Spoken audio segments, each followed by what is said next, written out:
First, let me say this. Ginn Academy is one of the finest institutions in the city of Cleveland. Most people know how I feel about Ted Ginn Academy. I'm on the board. I've been on the board since day one. They do an outstanding job. He has saved hundreds and hundreds of kids. It's been the best way for me to describe Ted Ginn and Ginn Academy, it's been a life preserver for countless numbers of kids. And to think that someone would come onto that property yesterday and to commit a violent act, to me, is inconceivable. So what's been my message since late last night to this morning? I want those three prosecuted to the fullest extent under the law. To have urban terrorists, and this is what they are, young urban terrorists, terrorizing our neighborhoods is unacceptable in this city. The other part of this comment I must make today, I'm not happy with CPD. They never notified me of the situation. I was called at approximately 8:30 last night by a dear friend who is close to Ginn Academy, who apprised me to tell me, are you aware of what happened? Nobody from CPD had the courtesy to notify me of the event, of this violent event. I was in the community for most of the day yesterday. I only came down here to get my mail. Nobody from CPD, command staff, nor CMSD administration took the time to notify me. Not only as chairman, councilman, but chairman of public safety for the city of Cleveland, but as a longtime board member of Ginn Academy. This whole thing about not engaging council people, not talking to council people, somehow thinking that this stuff is going to go away, isn't working. Isn't working. There has to be transparency. There is no reason why this no talk to council people crap is in effect. I don't understand it. I don't for the life of me understand it. It was never like this before at City Hall, but it is now. You don't talk to council people. And we have to be engaged, because where was I notified? How was I notified last night by this friend? But I was at another crime-related meeting in my community of 33 people in attendance dealing with a criminal issue, crime issue, to get notified of this. But at the end of the day, I'm still waiting for a police report. So here it is now, 12/16. I still haven't received a police report of the incident.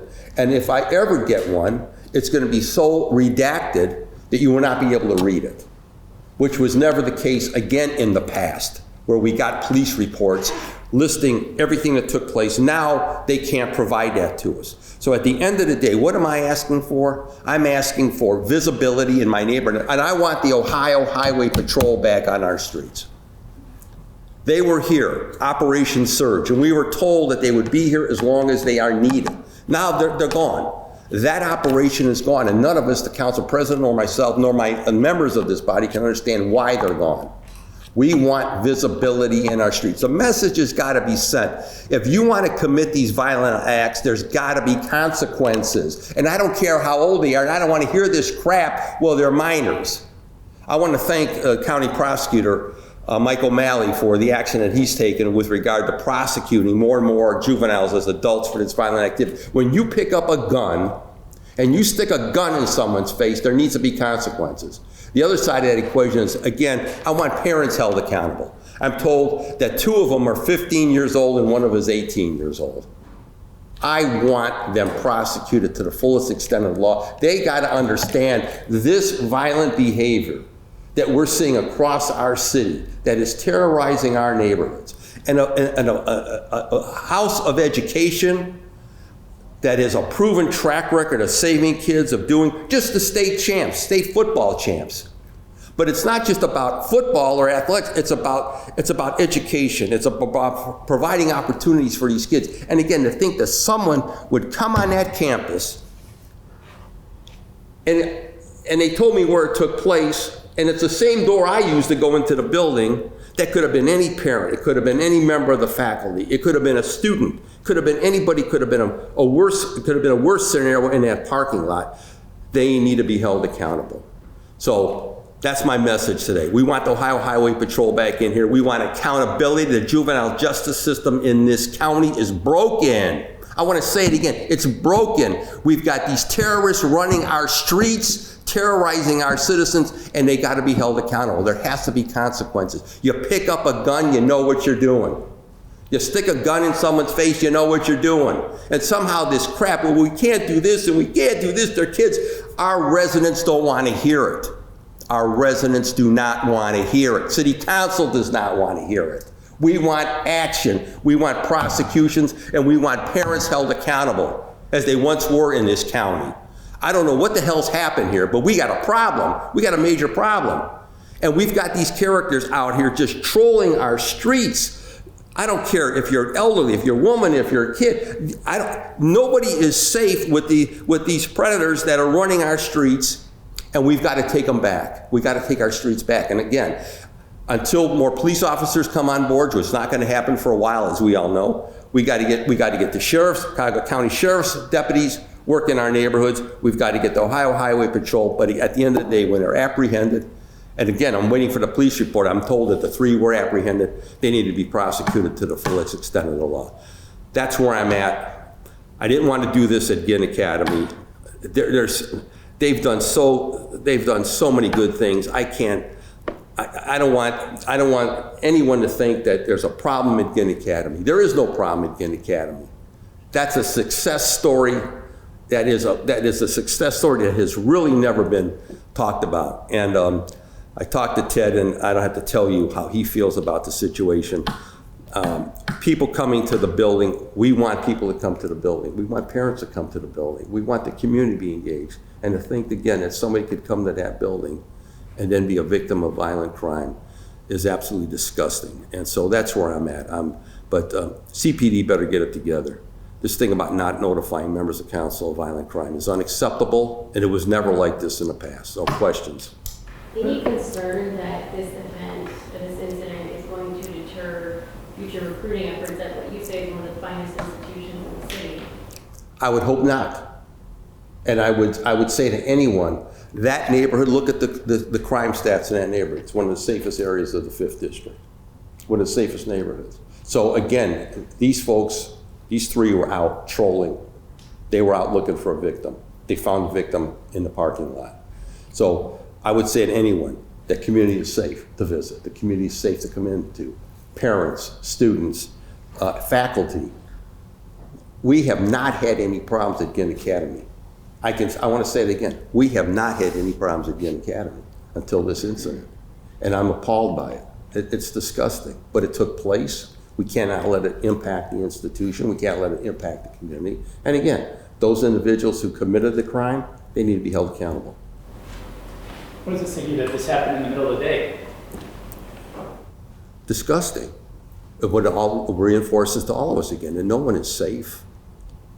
We've got to get these kids off the street, and we got to find out what's going on in their lives that brings them to this point where they think that this is a way of life of just trolling neighborhoods, being predators, robbing people, carjacking. I would hope, I've said this before, the state needs to look at increasing the penalties for carjacking. This is ridiculous. You look at what's taking place throughout the city and throughout the county. Look at the number of carjackings in suburban communities as well. I mean, at the end of the day, there's got to be penalties. And right now, when you look at these kids, it's going to be interesting. Of these 3 arrested, have they been arrested before? Have they been arrested before for criminal acts? They're out during the day. 2 of them are minors. Why weren't they in school? Are the parents going to be charged with daytime curfew violations? I'd like to ask that question. We increase the penalty for nighttime curfew as well. I mean, at the end of the day, there's got to be some accountability. If you have kids, you got to be responsible for them. They got to be in school.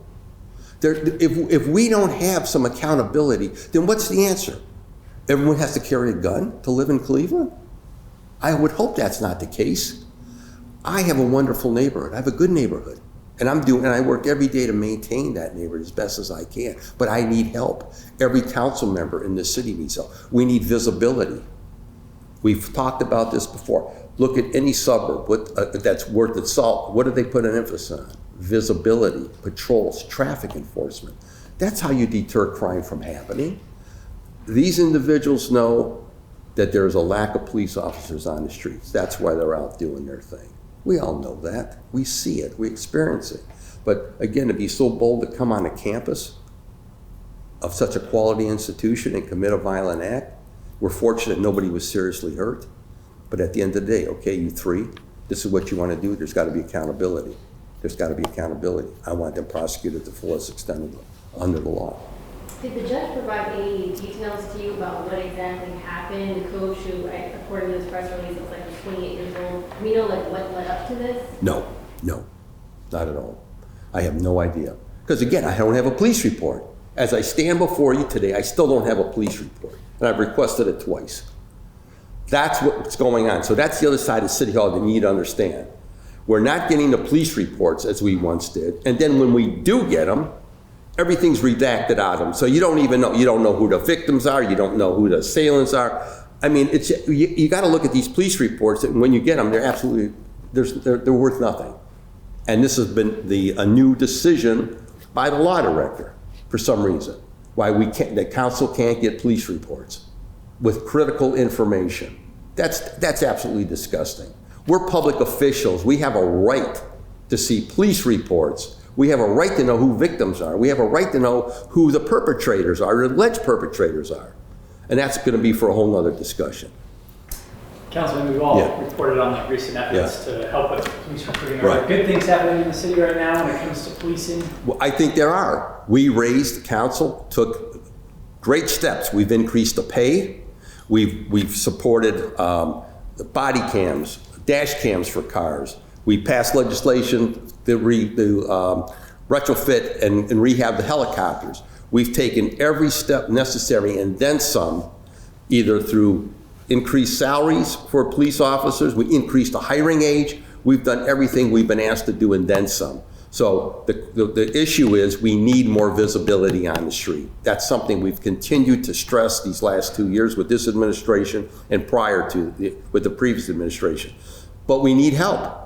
And that goes back to going back with the Ohio Highway Patrol. When they were here with Operation Surge, look at the difference it made. Look at the arrests they made. Look at how car thefts dropped off, carjackings dropped off. We need to have that presence here once again, working with CPD and the County Sheriff's Department. There has to be a full court press here. They got to understand that if you want to commit these violent acts in our neighborhood, there's going to be consequences, and not just go to DH and get put out on the street the next day. There's a major problem in the juvenile justice system in this county, a major problem that it's broken, it's not working, and all of us who are in the streets know it. County's got to fix it. The juvenile court judges have got to fix it. And unless that is fixed, we're going to continue to see this vicious cycle of these kids back on the street, 7, 8, 9 times being arrested. Come on now. What does that say to police officers that are out here doing their jobs, that make the arrest and they're right back out on the street, and no parent is held accountable? There's got to be accountability here. There once was accountability. That's what we don't understand. There once was accountability in this county and in the city, and for some reason it's gone, and we got to figure out how to get it back. Any other questions for me at all? Again, I would ask you not to go to Ginn out to the school. Ted was very much concerned about that, about the environment around the school, because he's worked so hard, and his staff, the principal, everyone out there has worked so hard to create this educational environment of success. Because again, everyone when they think about Ginn or the Tar Blooders, they think about sports. It's much more than sports. It's education. It's saving these kids who are at risk. And he has saved so many kids, and we need to save, obviously, we need to save a whole lot more in this city and this county, who for some reason want to go down this path. And it's such a disastrous path, because the only place they're going is either prison when they get to be 18 years old or the cemetery. What a sad process here. We got to break that. We got to capture these kids. We got to get them off the streets, and we got to figure out what's going wrong in their lives. What's not taking place? Are they not going to school? Are they being fed? What's the environment at home? We got to figure out how to break this vicious cycle that is having this disastrous impact, this debilitating impact on our neighborhoods. And that's just what it's doing. It's debilitating for our communities, not just in Cleveland, but in our suburbs as well. So it's going to be a countywide process, and my own opinion is that kids are not a priority in this county, and they got to become a priority, because if not, we're going to continue to deal what we're dealing with at what took place yesterday. And I wait for the report, and I would ask you all to ask for a police report and see what you get. See what you get out of them. Yeah. Okay. Anything else for me? Again, I want to thank you for coming here and not going out to the school. And I would ask you again, be respectful of the school and the folks out there and the students. Thank you.